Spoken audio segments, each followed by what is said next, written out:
Entonces, tenemos estos tres muñequitos. En realidad los voy a utilizar para explicarles la parte lógica de la técnica. Ya hicimos una primer parte, ¿ok? En el inventario de categorías. ¿Okay? Y el inventario de categorías, entonces, es la primera técnica por parte del análisis semántico que nos ayuda a entender cómo se configura la identidad de una casa presidencial en este caso. Entonces, ahora tenemos tres ejemplos aquí. Si tuviéramos que hacer un inventario de categorías de los muñequitos de Lego para ver qué categorías integran al muñequito, ¿cuál sería su conclusión? ¿Cuáles podrían ser esas categorías? De piernas, torso, brazos, cabeza, Ajá. Bueno, accesorios. Exactamente. Entonces tendríamos que desarmarlo para ver cuáles son las partes comunes que tienen todos los muñequitos y a partir de ellas determinar las categorías tal cual lo hiciste en este momento. Tendríamos las piernas, tenemos el tórax, los brazos, la cabeza y accesorios. Podríamos tener más dependiendo de qué tan minuciosamente hagamos ese análisis. Ahora, noten que con esto entonces obtenemos como, vamos a ver, la estructura base para poder configurar un muñeco de Lego, pero un muñeco sin identidad. Es decir, eso no nos ayuda a decir si el muñeco es el charro, si el muñeco es el Batman Wolverine o si es el niño disfrazado de diablo.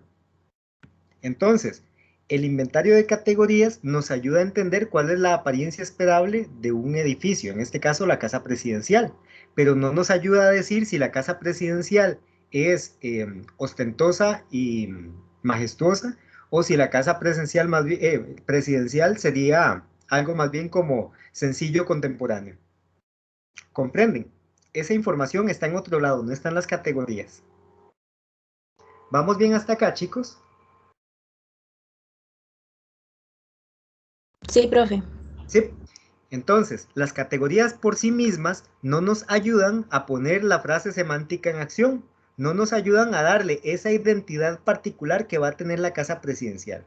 Entonces, de hecho, nuestro vocabulario visual está formado por un montón de edificios que son edificios públicos, ¿verdad? Que tienen que ver con gobierno y que son diferentes en términos de mensajes, pero son similares en términos de cómo se organizan los diferentes componentes que lo integran.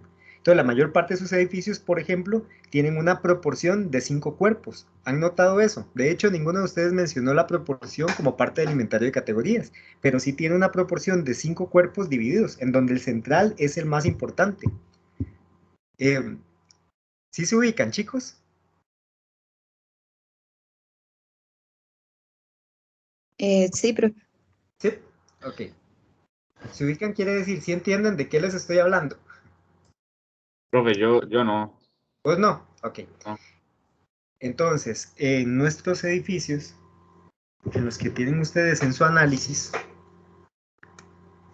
hay una tendencia fuerte a que esos edificios sean muy largos, ¿ok? Y también a ser, digamos, muy altos, muy grandes. Al menos tienen 4 alturas, a pesar de que tengan solo 3 líneas de ventanas. Después, esos edificios están divididos por 5 cuerpos, en donde el central es el más importante de todos. Aquí me faltó. Este cuerpo central, además, tiene normalmente un punto focal. Y ese punto focal sirve para identificar el punto de acceso. Ese punto focal frecuentemente es un tímpano con columnas, o solo columnas, o la puerta de acceso, o una cúpula que está sobre el cuerpo central.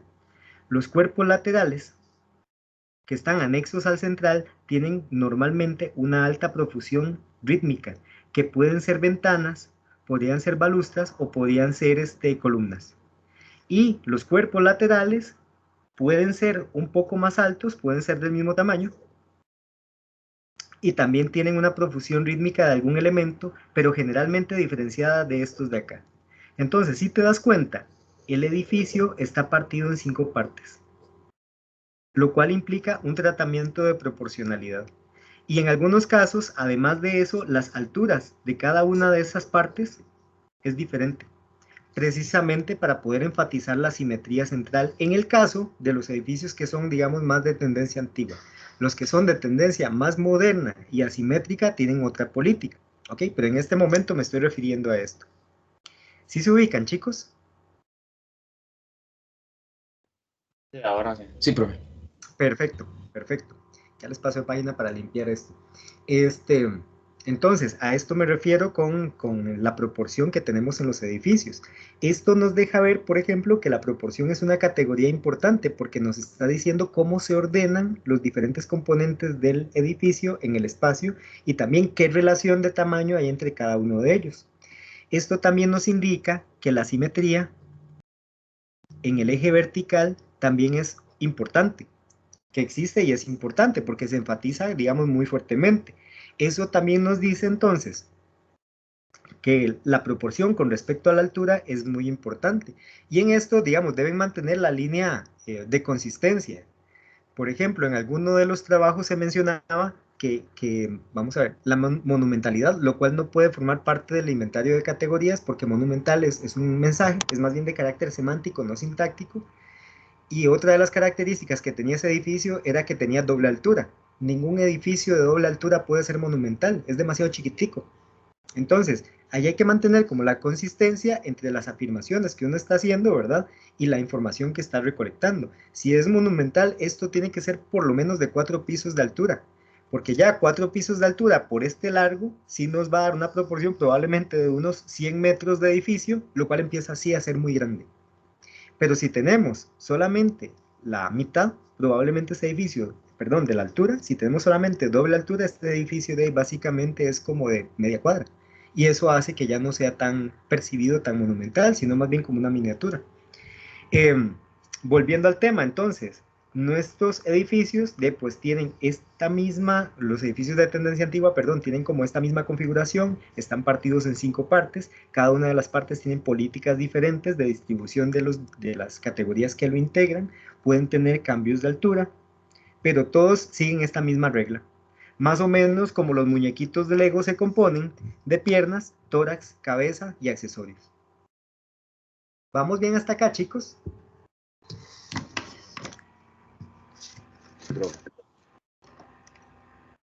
¿Alguna duda? Mi parte no. Ok, perfecto. Entonces, ahora lo que sigue, ya nosotros conocemos cómo se configura la apariencia esperable del edificio, es decir, que el edificio se lea como una casa presidencial. Pero ahora lo que sigue es de materializar la frase semántica. No tenemos información para eso hasta este momento. La frase semántica es lo que le da la identidad individual a cada uno de los edificios. Entonces, todos se entienden como casas presidenciales, pero hay algunos que se ven más modernos que otros, hay otros que se ven más antiguos que otros. Algunos se ven más serios, algunos se ven como más ostentosos, algunos se ven más monumentales. Eso quiere decir que dentro de su configuración hay información que está ayudando a emitir esos mensajes. En nuestro caso, en el ejemplo, tenemos entonces, voy a quitar el sombrero al charro para que se acueste bien. Al charro, tenemos al Batman Wolverine y tenemos al niño disfrazado. Cada uno de ellos tiene una identidad diferente porque sus categorías tienen tratamientos diferentes. Entonces, ¿cuál es el elemento distintivo del Batman?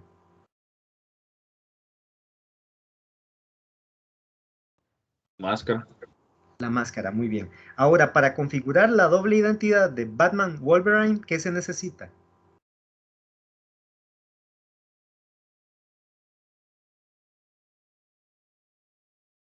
La máscara ahí, Las garras. Las garras. las garras, exactamente. Ahora vean, voy a quitar esos dos componentes, solo para mostrar mi punto. ¿A qué categoría pertenece la máscara y las garras?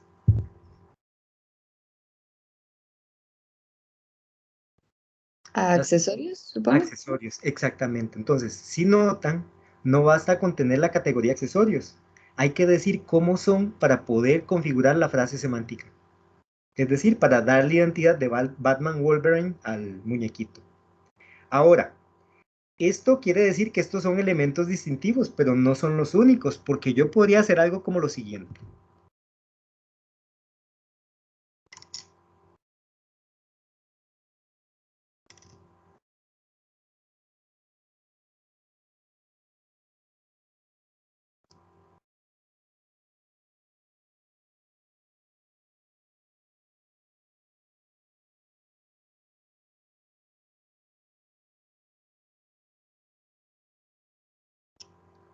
¿Qué tan creíble es este Batman Wolverine?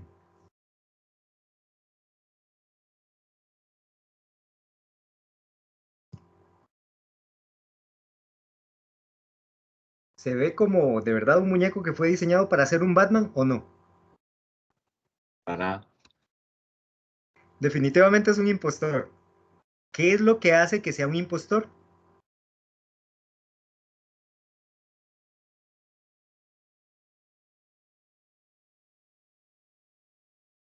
¿Qué le sobra o qué le falta? Tal vez bueno, no sé, pero tal vez la camisa, Ajá, ¿pero qué de la camisa? que claramente no es algo que recuerde a Batman. Ah, recuerdo un charro. Ajá. Entonces tenemos una inconsistencia en el mensaje, porque los elementos que lo configuran no están a favor del mensaje formal declarado. ¿Ok? Estamos bien de categorías. Tenemos las categorías completas. Tenemos pies, tenemos tórax, tenemos brazos, tenemos cabeza y tenemos accesorios. Todas las categorías están súper bien. Pero la configuración del mensaje no está bien porque las características que tiene cada una de las categorías no están a favor del mensaje formal declarado. Lo mismo pasaría entonces si a Batman le pongo el sombrero de charro y la guitarra. Vamos a hacer eso para que vean cómo Batman se nos transforma en un torero improvisado de zapote.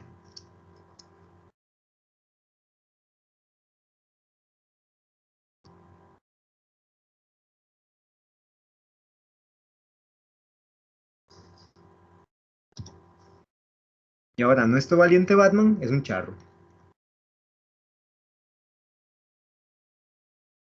Noten cómo ese pequeño cambio de accesorios hace que uno sienta que el muñequito baja de categoría. ¿Sí perciben eso?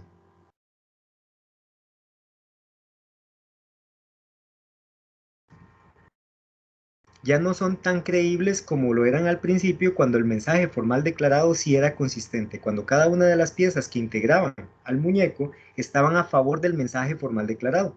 Y en este caso, bueno, en este caso era el charro y en este caso era el Batman.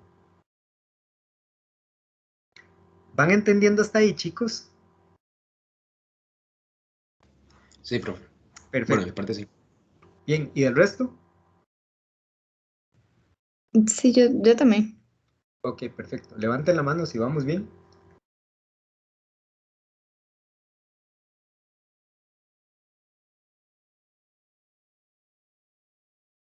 Listo, muy bien. Vean, entonces, ¿qué quiere decir esto? Que para poder configurar la frase semántica tenemos que estudiar cuáles son las características que ayudan a emitir esa frase semántica. ¿Ok? Debemos tener noción de cuáles son los materiales, las texturas, los colores y las proporciones de cada uno de ellos que efectivamente pueden ayudarles a transmitir su frase semántica, la que sea que hayan elegido. Ahora, ¿cómo encontramos esa información? En el cuadrante que estamos estudiando. ¿Qué vamos a hacer entonces? Para cada una de las categorías, identificar, voy a armar de nuevo el charro,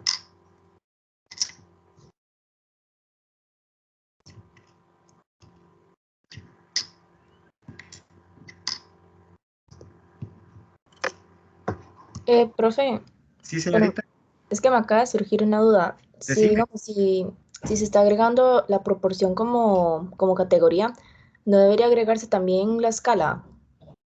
Es que la Porque es escala es parte de importante. la proporción. Ah, ok. Lo que Ujú. hace que se convierta en escala es que esté un punto de referencia, que normalmente va a ser la escala humana.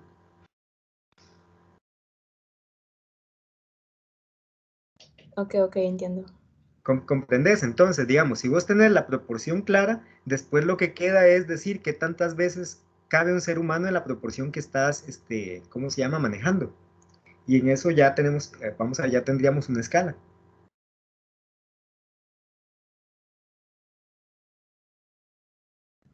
¿Y la simetría? ¿No también debería agregarse? Sí, la simetría también se agrega como una de las categorías. Ok. Y si quisiéramos corregir la tarea, entonces sería mejor agregarlo. Por supuesto, Ok, sí, ok. por supuesto, porque de ahí, si no la agregas, entonces faltaría todavía. Ujú. Ok. Ujú. Ahora vean, chicos, entonces, tengo un charro. Para la categoría pies, ¿qué debe de tener para emitir el mensaje de soy un charro? ¿Qué características debe de tener? Voy a acercárselos un poquito. Y lo voy a girar. Vamos a ver. No, me alejo. Tengo que hacerlo al revés. Ahora voy a darle vuelta. Como notarán, solo tiene un tratamiento en los laterales. Pero entonces, ¿qué características debe de tener la categoría pantalones para emitir el mensaje de charro? Como esa costura lateral. Exactamente, la ornamentación lateral. ¿Y de qué color es? Dice como un plateado. Sí, como plateado. Perfecto. Aquí entonces nos empezamos a preguntar cosas como, ¿el color es importante? Es decir, ¿funciona igual si yo le pongo rosado? Y si la respuesta es no, el mensaje cambia, entonces el color sí es importante. ¿Ok? En este caso solo tenemos un muñequito. En la tarea que tenemos nosotros pendiente, tenemos muchos edificios, en donde probablemente haya características diferentes. Entonces puede ser que para una categoría llamada paredes, tengamos paredes que son cemento expuesto, paredes que son de piedra, paredes que son de algún recubrimiento o paredes que están pintadas. Entonces, todas esas características superficiales son las que tenemos que registrar dentro de los mínimos comunes. ¿Comprenden, chicos?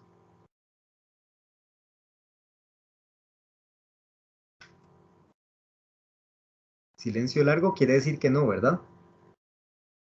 Bueno, diría que sí, o sea, si la categoría es el color, simplemente las características son los tipos de colores que se pueden apreciar en esos edificios.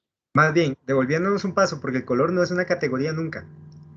Si la categoría es paredes, las paredes pueden ser de muchos colores, por tanto los colores son Sí, características. perdón, Exacto, entonces, eso, categoría era una característica y el mínimo común eran los tipos de colores. A eso me refería.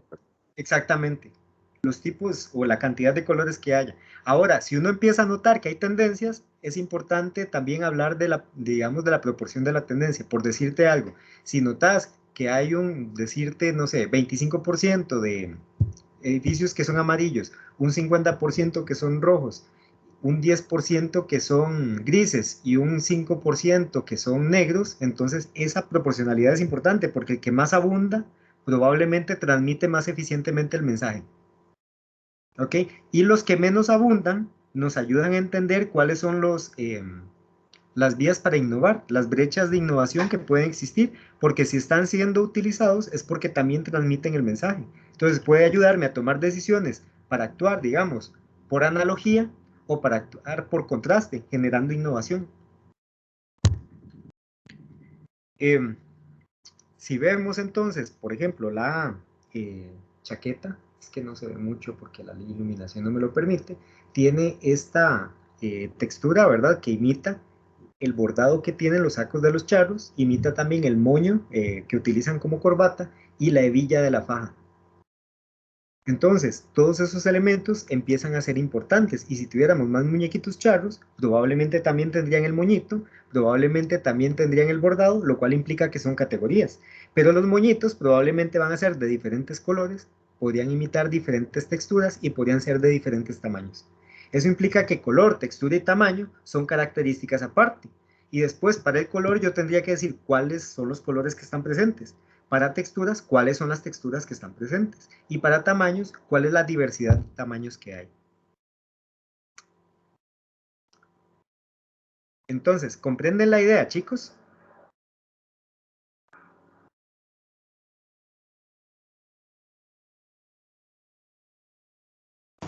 Sí, pero mejor. Voy a volver entonces la compu.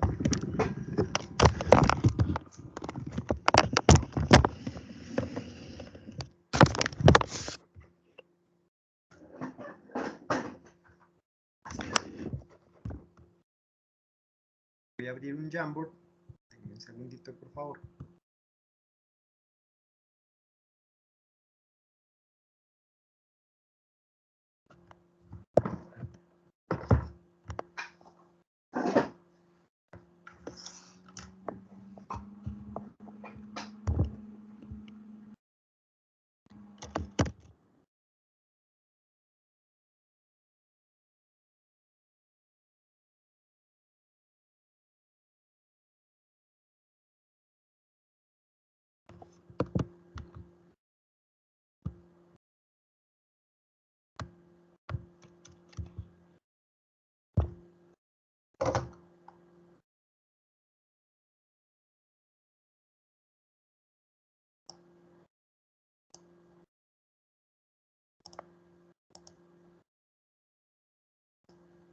Ok.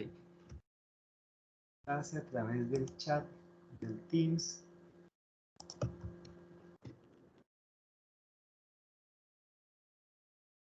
Les voy a pedir por favor entonces que ingresen al Jamboard y coloquen un par de ilustraciones de las casas presidenciales que han encontrado hasta el momento. Es decir, que cada persona coloque un par de ilustraciones, las hacen un toque chiquititas para que nos quepan dentro del Jamboard.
Perfecto, ya con estos creo que tenemos suficientes.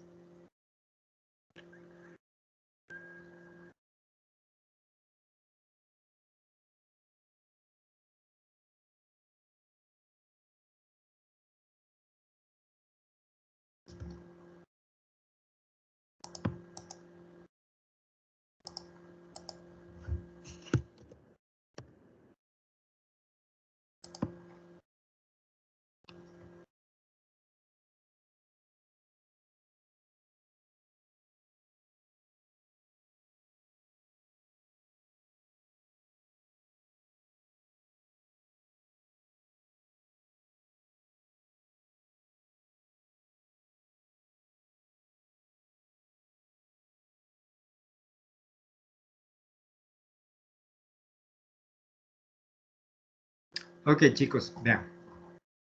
En estas categorías, en estas ilustraciones, en el vocabulario visual que tenemos, hay algunas que tienden más hacia un estilo antiguo, como estas que tenemos por acá, y hay otras que tienden más hacia un estilo moderno, como estas que tenemos por acá, incluyendo esta de aquí. Sin embargo, esta tiene un tratamiento especial muy interesante, porque noten que su apariencia no es antigua, es bastante moderna. pero está rescatando muy bien los elementos de la gramática visual de los edificios antiguos y los está trayendo al presente. Y ya les voy a explicar un poco más en detalle cómo se está logrando o por qué está sucediendo. Ahora, de los edificios antiguos, ¿les parece que lo importante es que sean cúpulas, que tienen cúpulas, o que hay un punto focal en la composición? ¿Cuál de los dos es el importante? ¿La cúpula por sí misma o que está enmarcando algo, que está llamando la atención a un punto específico? El punto focal, diría yo. Exacto. Muy bien. Entonces, probablemente nuestra categoría no se llama cúpula, se llama punto focal. Noten, por ejemplo, que el que les mencioné, que es más moderno, no tiene una cúpula, pero sí tiene un punto focal que señala el punto de acceso. Y en la gramática visual de los edificios antiguos sucede exactamente eso. Se utiliza un punto focal para enmarcar el acceso, para decir dónde está el acceso, que podría ser una cúpula, como sucede aquí, y parece que aquí también sucede, o podría no serlo, como en este caso. Que no podemos decir que esto que hay encima es una cúpula, pero sí se está utilizando un frontón con su respectivo tímpano para enmarcar ese punto de acceso. Sí, perdón. Y cualquier cosa no está convirtiendo pantalla. Ay, perdón, qué pena, Sí. es cierto. Yo estoy contento hablando.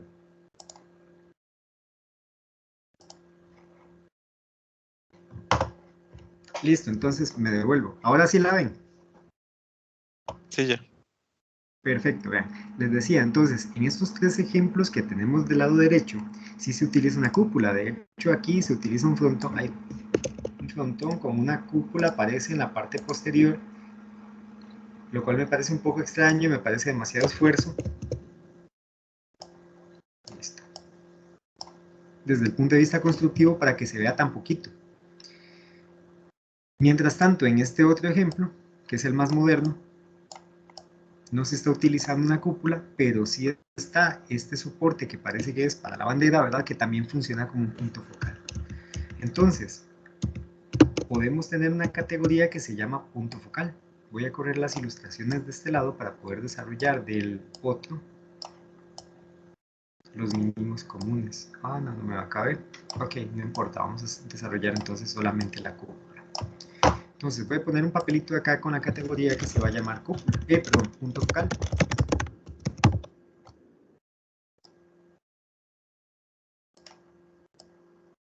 Entonces, para los diferentes puntos focales que tienen los edificios, ¿qué características diferentes ven o notan?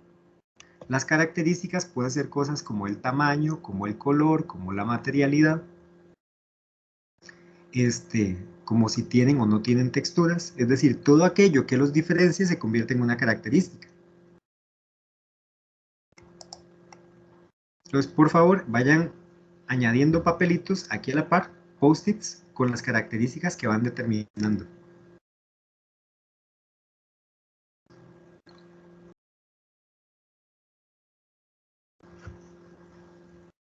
Profe, necesariamente ese punto focal tiene que estar en el centro. No, el punto focal, su misión es simplemente de llamar la atención hacia él. Okay.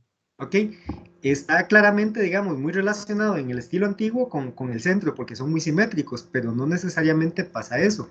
Por ejemplo, si vamos a este edificio que tiene así como un aire más brutalista, si te das cuenta está desfasado, es decir, esto se convierte en el punto focal, es diferente del resto de la composición y llama mucho la atención, y probablemente ese sea el acceso. Sí, de hecho, por eso justamente era que preguntaba. Sí.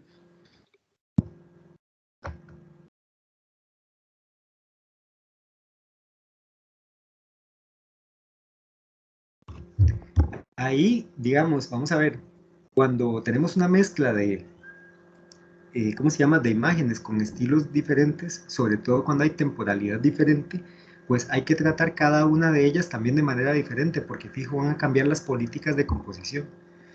Y de eso uno se da cuenta cuando se ve obligado a hacer, por ejemplo, 2 inventarios de categorías. Si te ves obligado a hacer 2 inventarios es porque definitivamente hay reglas que van a cambiar. Y eso hace entonces que entendas que en un caso el punto focal va a estar perfectamente simétrico y en otros casos no. Muy bien, ahora tenemos aquí color, tenemos material y tenemos proporción con el resto del edificio. Okay. Vamos a ver, en el caso del color, ¿qué colores hay? Ahora lo que sigue es decir, por característica que fue identificada, cuáles son las opciones, por así decirlo. Entonces, ¿cuáles colores están presentes dentro de nuestra muestra? ¿Qué colores hay? Entonces hay que agregar aquí un papelito con esa serie de colores.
Bien, perfecto.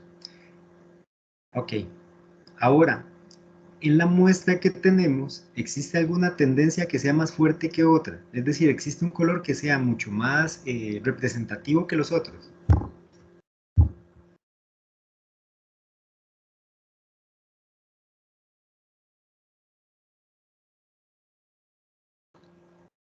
Tal vez el beige o el blanco. Como que el beige y el blanco son más fuertemente utilizados que los otros colores. Entonces, eso quiere decir que es probable que tengamos que decir en qué porcentaje de la muestra se encuentran. Entonces ahí uno hace los cálculos. Si tenemos beige en 5 de 10, entonces el beige está en el 50%. Si tenemos blanco en 2 de 10, el blanco va a estar en el 20% y así sucesivamente. Insisto, porque esto puede resultar importante, porque si algo se utiliza mucho es porque está transmitiendo el mensaje correcto. Si algo se utiliza poco, por ahí nos puede mostrar las brechas de innovación para tomar decisiones que estén fundamentadas, sin que después se nos vuelva en una lucha de poder defender el por qué motivo se está utilizando un color que no es común dentro de este ámbito. ¿Comprenden, chicos? Si no comprenden, díganme, les muestro o les creo un ejemplo para que sea un poco más fácil de entender.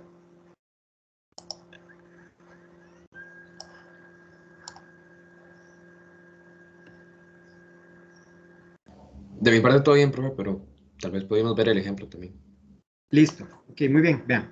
Por ejemplo, vean, una de las cosas más difíciles cuando uno defiende un proyecto está en defender la parte de la perceptualidad, porque siempre está muy llena de matices subjetivos. Y ustedes lo han tenido que vivir en sus presentaciones de taller. Siempre hay un elemento de subjetividad que está presente y que se vuelve difícil de manejar porque, vamos a ver, cae en el terreno de los gustos y preferencias. Yo, o más bien, nosotros en la Escuela de Diseño les estamos presentando una metodología que les ayuda a hacer un estudio que está basado en el método científico para que ustedes puedan tomar las decisiones en cuanto al apartado estético fundamentadas en datos. Entonces, si ustedes, por ejemplo, cuando están fundamentando que la cúpula va a ser azul, porque el azul es el color del cielo y del mar y que provoca la sensación de paz y etcétera, eso suena a demasiada poesía. Es muy difícil de defender el argumento, ¿comprenden? Porque se vuelve entonces básicamente en un juicio de valor, es decir, no hay una fundamentación clara de por qué la cúpula tiene que ser azul. Ahora, sí, el argumento es algo como lo siguiente, ok, el proyecto desde el principio nació para ser diferente de los demás, es decir, planteaba la necesidad de innovación y de generar un hito dentro de la arquitectura a través del diseño de la casa presidencial. Por eso, al hacer el estudio cromático nos dimos cuenta que el color beige y blanco son los más utilizados, son los más comunes. El beige lo encontramos en el 50% de la muestra y el blanco en el 25%. En los porcentajes más bajos encontramos el azul, el gris y el verde. Ahora, ¿qué quiere decir esto? Que esos colores también tienen la capacidad de transmitir la sensación de oficialidad necesaria para tener una casa presidencial, pero al no utilizarse tan abundantemente pueden generar entonces el carácter disruptivo del proyecto. Por ese motivo fue elegido el azul. Coincidentemente, el azul refleja la sensación de paz, tiene ese contenido simbólico, por lo cual decidimos utilizar el azul y no el gris y el verde.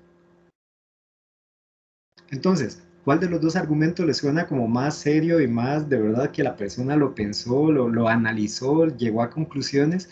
El primero, fundamentado solamente en poesía, básicamente en poesía, en retórica, o el segundo, que sí está fundamentado en datos porque ustedes podían sacar todo lo que hicieron y mostrar que así es. ¿Comprenden, chicos? Ahora sí. Ahora sí no, comprenden un poquito más bien. Sí, sí, mucho mejor. Entonces, vean, la idea de todo esto es que cuando uno se enfrenta a la parte que es el barrial más grande de un proyecto, defender el apartado estético, hayan datos que fundamenten sus decisiones. De manera que ustedes puedan sacar todo lo necesario para demostrar que lo que están diciendo de ahí obedece a un estudio científico, que además está fundamentado ¿cómo se llama? En la teoría de la semiótica, es decir, todo esto que estamos haciendo nació realmente a través de una investigación fundamentada en la teoría de la semiótica y del cómo se arman los sistemas de signos-símbolos. A partir de ello, esa teoría fue transformada en técnicas para poder asegurar, número uno, que tenemos los significados correctos, número dos, que entendemos cuáles son los componentes materiales que configuran la apariencia esperable, número tres, que entendemos cuáles son los componentes materiales que configuran la frase semántica, es decir, lo que el edificio en particular, que ya es una casa presidencial, tiene que decir además de soy una casa presidencial. Es decir, si es fino moderno, si va a ser contemporáneo sencillo, si va a ser ostentoso rústico o lo que sea que tenga que ser. Y que todo eso entonces se pueda demostrar porque fue hecho a través de un estudio y no a través de decisiones aleatorias más cercanas a los gustos y preferencias de cada quien. Entonces la idea es como, vamos a ver que ustedes pueden contar con argumentos robustos para poder defender sus proyectos dentro de la escuela, por supuesto, pero sobre todo en su etapa profesional. Ok, entonces, cuando uno empieza a notar que existen esas tendencias, es decir, que existe un color que predomina y otros que no tanto, resulta importante porcentualizar, entender qué tanto porcentaje de la muestra tiene blanco o beige, que parecen ser los predominantes, y qué porcentaje tienen los demás. Ahora, me interesa que veamos la forma. ¿Qué formas tienen los diferentes puntos focales? ¿O cómo pueden ser? Forma me refiero, podríamos decir si son cúpulas o si son otra cosa. No necesariamente a que sean semisféricas y demás, porque probablemente cuando lleguemos a las cúpulas haya todavía que desmenuzarlo un poquito.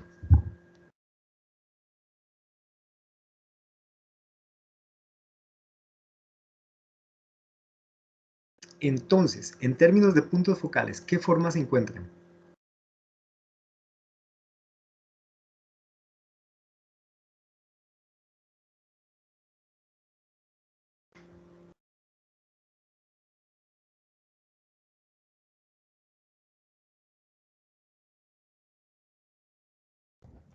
Bueno, la mayoría son cúpulas, pero también se presentan estas columnas y pues el frontón con el tímpano. Muy bien, perfecto. Entonces, eso quiere decir que ya encontraste dos tendencias. De hecho, perdón, que dice cilindro, no encuentro alguna en donde haya un cilindro solo. Más bien, la que tiene cilindro me parece que es la que está arriba a la derecha, ¿verdad? Que tiene encima, está coronado con una cúpula. Entonces yo le pondría, para ser claro, preciso y exacto, cilindro más cúpula, porque estoy de acuerdo, el cilindro forma parte de la composición, pero es completamente inseparable de la cúpula porque es como el remate, digamos, ese cilindro se convierte en la base para poner encima la cúpula.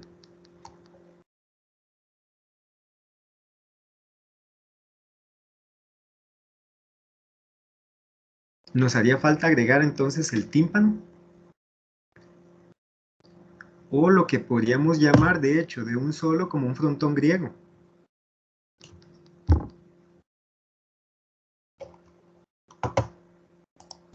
Profe, ¿estaría mal dividir esas categorías? O sea, dividir el frontón del tímpano. No, no, más bien es que, vamos a ver, es probable que vamos a ver, que necesitemos un papelito que se llame algo como frontón griego y ese se divide en dos, porque puede ser que el frontón y las columnas tengan características diferentes. Ok. ¿Me explico? Cuando vamos haciendo esto, nos vamos dando cuenta que puede ser que ocupemos más ramas, que se va a ramificar más, porque cada una de las características que encontramos a su vez tiene subcaracterísticas.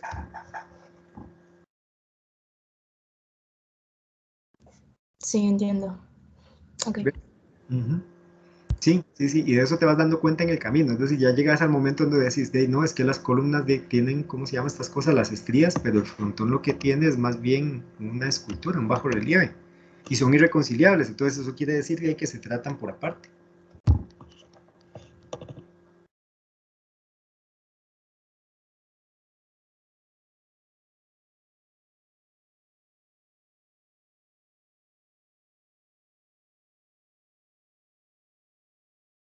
Listo. Ahora, este que dice tímpano y frontón probablemente entonces tenga que tener dos subcategorías, dos subcaracterísticas que serían el tímpano y ¿cómo se llama? Y las columnas. Y cada una de ellas podrá tener color, texturas, etc. Entonces, lo que estamos buscando en este caso es entender cuáles son las características materiales que tienen cada una de las categorías para comprender después cómo ellas transmiten el mensaje. ¿Ok? En este momento estamos haciendo solo un inventario. El paso siguiente en nuestra investigación, que es la tarea que sigue después de esta, es relacionar esto que tenemos por acá con los significados, para ver qué cosa transmite qué significado. Pero eso lo haremos después. En este momento terminamos los mínimos comunes. ¿Qué materiales entonces se encuentran en los puntos focales? Perdón, en formas se están quedando cortos. ¿Qué pasa con este? En términos de forma.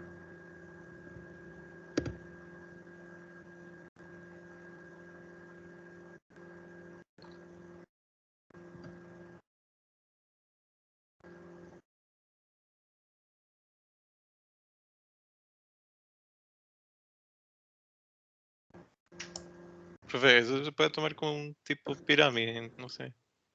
Podría ser, digamos que podríamos llamarlo como pirámide estructural. Ahora, si notan también dentro de los puntos focales, en términos de forma no lo han dicho, existe esta tendencia a que haya como un pináculo. Notan aquí en esta cúpula y en esta otra. Y noten que aquí de los lados también se están enmarcando con algo que parecen ser pináculos o que tienen remates. ¿Ok? Entonces, ese es, digamos, el tipo de cosas que tienen que abusar más la vista para notar, porque tienen que estar dentro del inventario. Ahora, esto porque les ayuda a diseñar después. Es decir, lo importante no va a ser, por ejemplo, cuando diseñemos el pináculo o la cúpula. Lo importante es que debe haber un punto focal. Y yo puedo variar ese punto focal para innovar, como lo hicieron quienes diseñaron este edificio. Este edificio me llama mucho la atención porque tiene mucho el aire de la arquitectura de Oriente Medio, Arabia y demás, pero tiene esta repetición de columnas que hace sentir mucho la presencia del arte griego o de la arquitectura griega y romana, digamos. Entonces me parece una excelente síntesis de, vamos a ver, de la información que arma el vocabulario visual, digamos, correcto para un edificio público, traducido, digamos, a otro contexto. Voy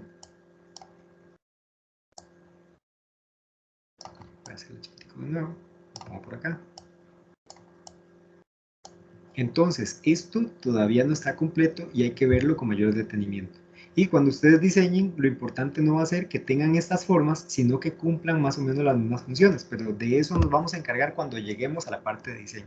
Por el momento, nuestra misión es inventariar para cada una de las categorías las características que existen y llevarlo a lo más minucioso que sea posible. Ok, y en aquellas donde empecemos a notar tendencias, eso normalmente sucede en el color, pues indicar los porcentajes de presencia. ¿Comprenden, chicos, entonces qué hay que hacer en la tarea?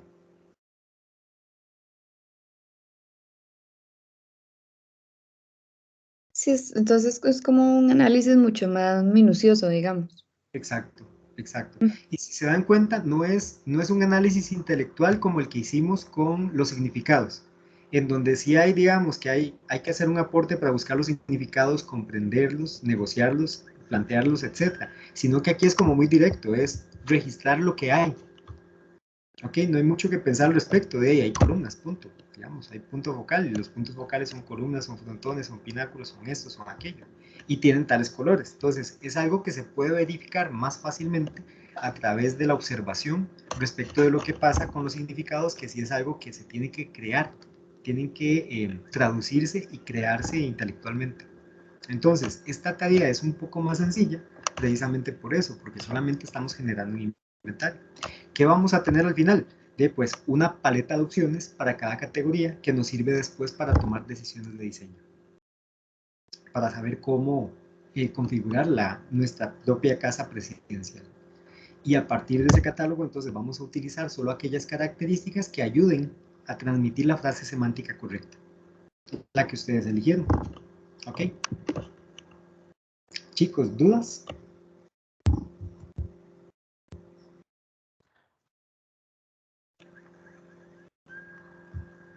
Hoy sí me han hecho sentir solo. Bueno, yo tengo dos dudas, pero ya, bueno, una viene siendo de la tarea pasada, que nuestro grupo tiene una duda, Ah, muy bien, y otra con la tarea de ahorita. muy bien. Bueno, vamos empezando con la tarea de ahorita, pero bueno, ¿lo puedo hacer ya? Es Sí, que no sé claro, qué. Ok. adelante. Bueno, nos dice que para cada categoría hay que poner como un vocabulario visual. No, no, el vocabulario visual es el mismo, el del cuadrante, ese es el que estamos analizando. El mismo que utilizaron para definir las categorías es el que vamos a utilizar para hacer los mínimos comunes. Ah, ok. Ahí ¿Ok? lo que tengo la duda es si en el vocabulario visual, por ejemplo, está la categoría columna. Ah, Entonces, ponemos todos los edificios que de este cuadrante que cuenten con esa categoría o se ponen todos los edificios de ese cuadrante sin falta. ok, listo, ve. Vamos a ver, creo que estás entendiendo lo siguiente, que para cada categoría hay que ponerle las imágenes a la par. ¿Lo estás entendiendo así? Sí. No, no, no, no. Vos en una hoja tenés la totalidad de los edificios y después simplemente para cada categoría vas viendo los edificios y para cada categoría llenas la información que hay que llenar.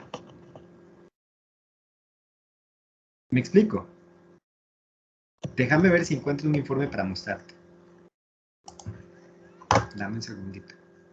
Ok.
Ok, ya te voy a compartir pantalla.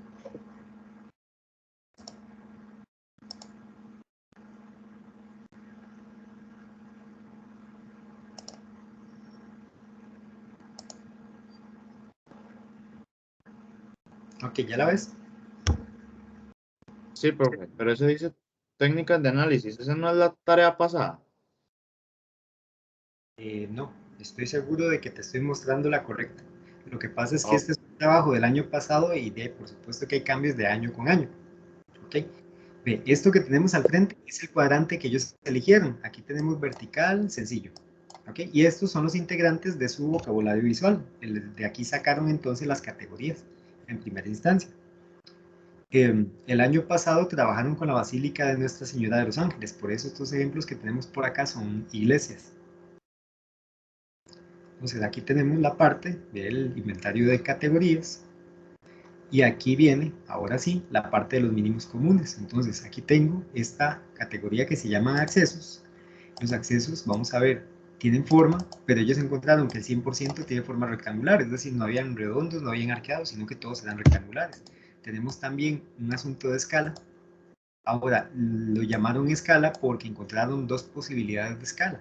Escala pequeña en relación a la escala de la fachada de la basílica y escala grande en relación a la escala del ser humano promedio. Después, permiso, encontraron materialidad dos posibles tendencias, estas posibles tendencias, vidrio, metal y madera. ¿Ok? Y en la madera encontraron estas dos opciones, madera oscura o madera clara.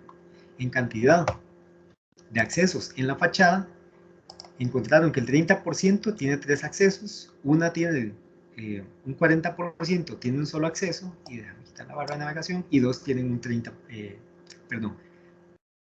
2 accesos, un 30% de la muestra tiene solamente 2 accesos. Entonces, entre 1 y 3 accesos son posibles para transmitir el mensaje que ellos están codificando.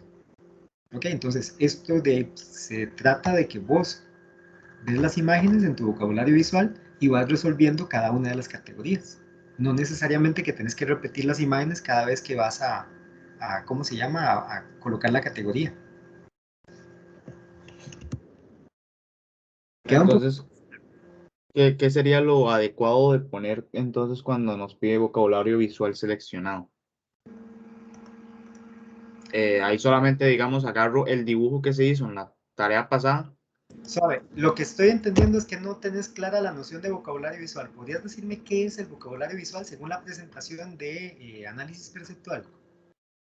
Sí, digamos, para esta última tarea, No. Es una pregunta clara y necesito que me la respondas para poderte guiar. ¿Podrías definirme vocabulario visual? el vocabulario visual de mi grupo, vocabulario visual en general. El concepto de vocabulario visual, ¿qué significa? Ah, ok, para mí el vocabulario visual es lo que se puede ver a simple vista. No, no es eso. El vocabulario visual es el conjunto de imágenes que vos utilizás para un estudio. Esto que tenemos aquí se llama vocabulario visual. Este conjunto de 1, 2, 3, 6, 9, 10 imágenes es el vocabulario visual. Ok. ¿Comprendes? ¿Ves? Entonces, vamos a ver, la duda nacía más bien por un error de concepto, no porque no estuvieras comprendiendo la jugada, sino más bien porque el concepto que estabas utilizando no es el correcto. Dentro de la presentación de análisis perceptual, una de las primeras láminas define vocabulario visual y dice que es el conjunto de imágenes que se emplean para el análisis perceptual. Entonces, Ok. ¿ya te queda un poquito más claro? Sí, yo creo que ahora sí. Perfecto. Entonces, digamos, como estas son las imágenes que vos utilizas para estudiarlo, entonces solo tenés que ponerlas una vez, porque de estas imágenes vas a sacar todo lo demás. No es necesario que las repitas a cada una de las categorías que estés estudiando. Profe, Sí, perdón. yo tengo, digamos, mi duda también va por ahí, pero es que, digamos, en la plantilla que usted nos pasó, viene el espacio para vocabulario visual, ¿verdad? Y van a fotos. Entiendo que ya sería este cuadrante, Exactamente. el cuadrante que seleccionamos, y a la par viene como, la categoría y sus características. Sí. Entonces, habría que repetir esa diapositiva por cada categoría, repitiendo el No. vocabulario visual.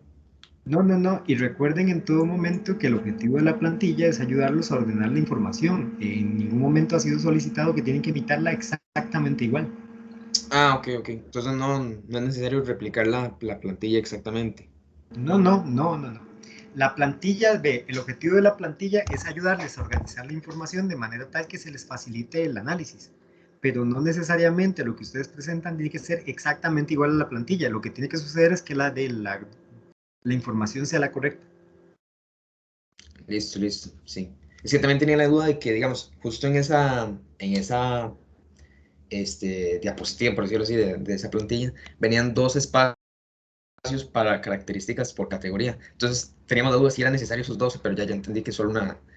No, ahí es que, digamos, esto es incierto. Yo no podría presentarles una plantilla que se ajuste a todos los casos. Entonces, puede ser que ustedes necesiten más espacios, simplemente hacen más. O pueden utilizar programas para crear mapas mentales, que es el ideal para este tipo de trabajo. De permiso. Ya les comparto pantalla de nuevo.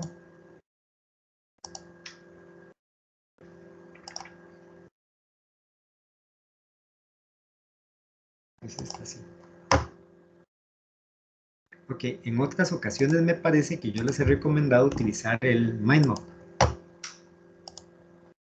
Esto que tenemos acá es un programa gratuito que se integra con el Drive, que es súper fácil de usar y que es muy útil sobre todo cuando uno tiene que hacer presentaciones rápidas, porque le permite a uno colapsar las ramitas y todo lo demás. Entonces, por ejemplo, aquí podríamos tener algo como punto focal. Nada más que la apariencia del default no me gusta, denme un toquecito porque ya me puse exquisito como diseñador. Aquí está, straight, simple, este me gusta más. Listo, a esto se le agregan entonces las ramificaciones. Y aquí en punto focal podríamos tener color, forma, textura. Podríamos tener, ¿cuál era el otro? Se me olvidó. Vamos a ver. Material, proporción.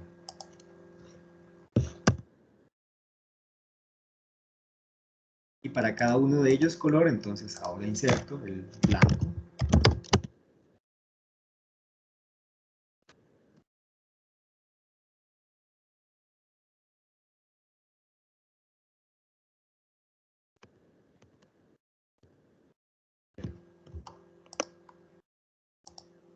Y esto entonces comprende el diagrama de mínimos comunes. Es ideal trabajar algo como esto porque te permite toda la flexibilidad del caso. Y también porque cuando uno lo va armando, después te vas dando cuenta de que, vamos a ver, que las relaciones no eran como las pensaste, que más bien este color debería estar en otro lado.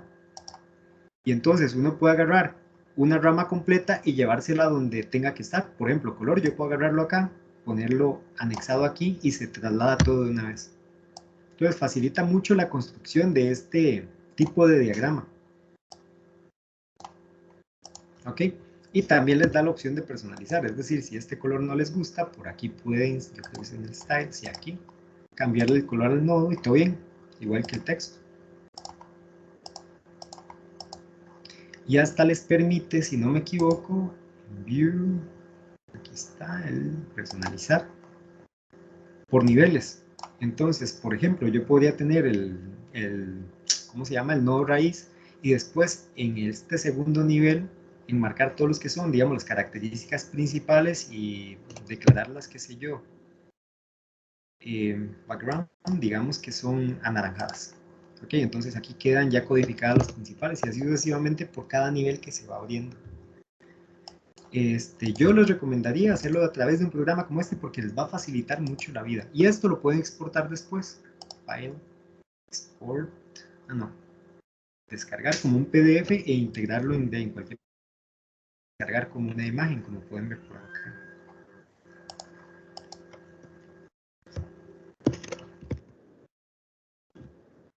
Se evitan, digamos, la incomodidad de que en algunos casos no van a haber suficientes espacios en las plantillas.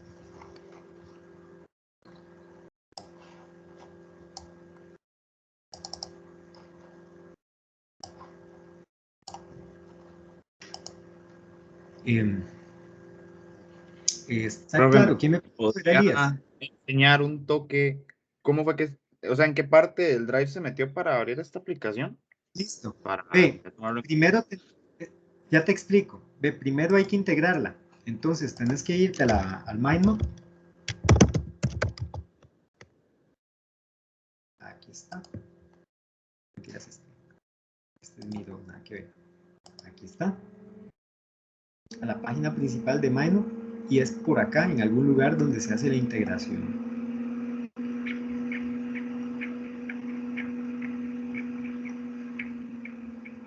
Aquí está, ¿ves? Entonces, aquí es donde tienes que hacer esa integración para que si el plugin del MindMap se te agregue ¿cómo se llama? Drive. Y a partir de ahí entonces ya puedes crearlos. Para crearlos, una vez que lo tenés integrado, le haces clic en nuevo, te vas hasta el final, a más, y aquí está, ¿ves?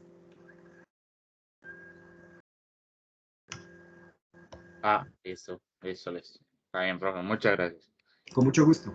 Y como vieron, es muy intuitivo, es decir, no hay mucho que hacerle, digamos. El nodo raíz va a salir por defecto. Para crear un nodo más, uno se pone sobre el nodo raíz, le da clic derecho y sale el menú contextual. Aquí está el Insert Child. Y a partir de esto la ramita. Una vez que creas la primera rama, con solo un Enter, te salen las siguientes y puedes escribir.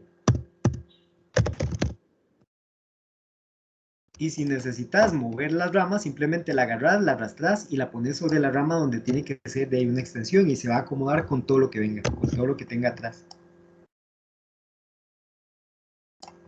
Y ya si te pones como yo muy delicado, puedes cambiarle la apariencia en Vue. Aquí digamos tenemos los temas que son poquitos, pero me parecen suficientes. Y algo que me agrada mucho de la herramienta es que estos temas tienen una apariencia como muy neutra, que encaja muy bien en diferentes estilos de diagramación o de gráfica. Entonces yo prefiero honestamente manejarlos así de simples para no tener que trabajarlos mucho después. Y como son PDF, se pueden integrar fácilmente tanto a Illustrator como a Figma o a cualquier otro programa de edición vectorial.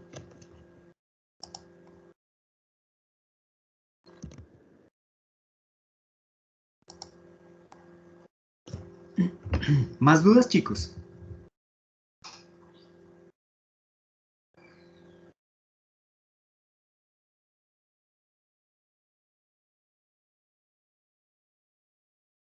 Bueno, yo es que tenía otra duda. Ajá, la del Pero trabajo. eso es una tarea pasada. Está bien, decime. Que para la tarea pasada había que hacer como agarrar todas las categorías y como crear un dibujo utilizando todas las categorías. Exacto. Ese dibujo, de hecho, es el inventario de categorías. Okay. Lo que pasa es que cuando se nos lo estaba evaluando,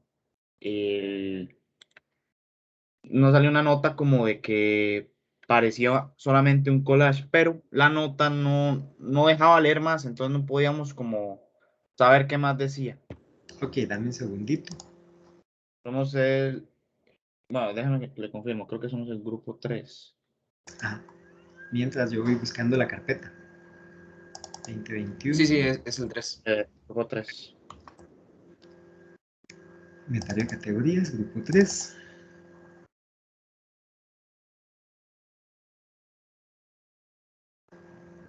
Ajá. ¿Por qué? Más bien la pregunta es, ¿abrieron el documento dentro del Acrobat Reader?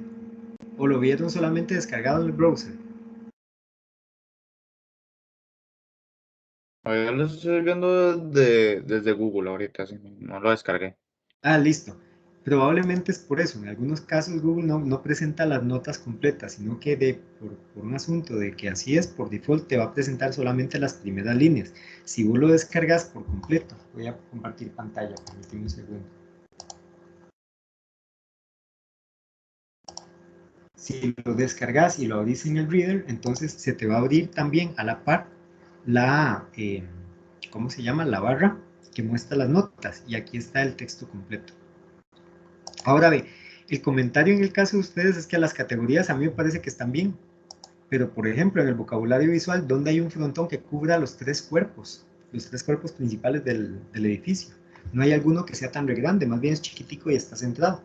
Entonces, el inventario dice que la proporción no está siendo considerada. Y al ser así, luce más como un collage de categorías que como el inventario real. ¿Ok? Entonces, ¿qué Sí, tenemos que claro. hacer más? Agregar la parte de la proporción y de seguro, o sea, de fijo, porque sí tienen las categorías muy bien identificadas. Es decir, estoy de acuerdo con eso. Y tienen también aquí la noción de los 5 cuerpos, se ve, pero no Sí, está pero el frontón está usando 3 de 5, cuando la proporción se ve que solo se usan 1. Claro, ya exacto. entendí. Entendiendo la proporción ya se entiende muy bien el problema. Exacto. Ve el asunto también con las columnas. Las columnas transmiten el mensaje de ritmo porque están muy repetidas y tienen muy poquitas.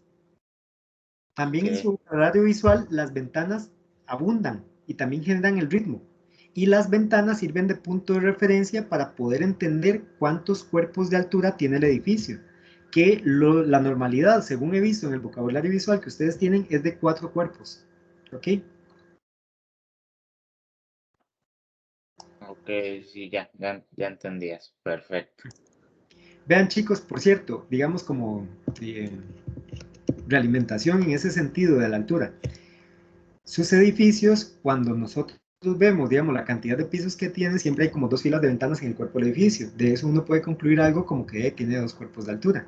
Pero cuando tenemos un edificio como este, que tiene básicamente un zócalo desde el suelo hasta el primer piso, que es de un piso completo, de aquí tenemos un cuerpo, más 2 cuerpos acá, más esta otra elevación, y esta otra elevación también cuenta. Entonces, si se dan cuenta, en este edificio parecen haber 4 cuerpos, más bien, en apariencia hay 2 cuerpos de altura, pero en realidad desde acá hasta este punto hay 4 cuerpos de altura. Entonces, véanlo con mayor detenimiento para que no se los coma el tema de la proporción. Bueno, proporción escala en realidad, que las dos cosas va a influir por supuesto.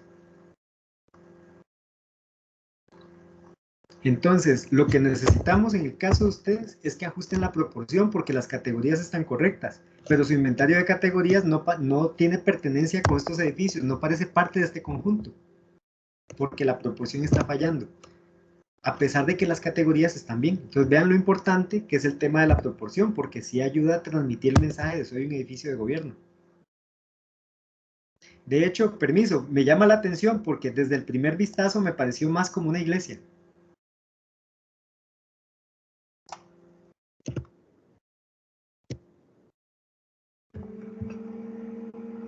Y por cierto, la escala. Vamos a ver, ve el tamaño de esta persona y ve el tamaño de este edificio. Se Entonces, parecería quizás como mucho de 3.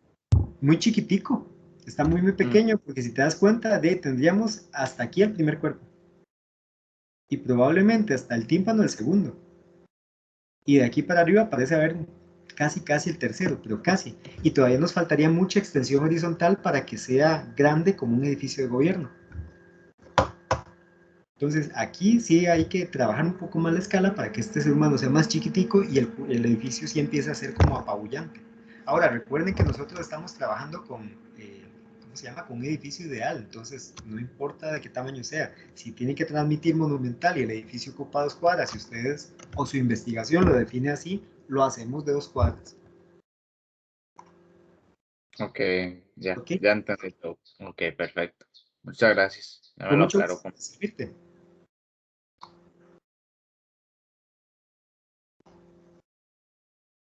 Ok chicos, ¿alguna otra duda?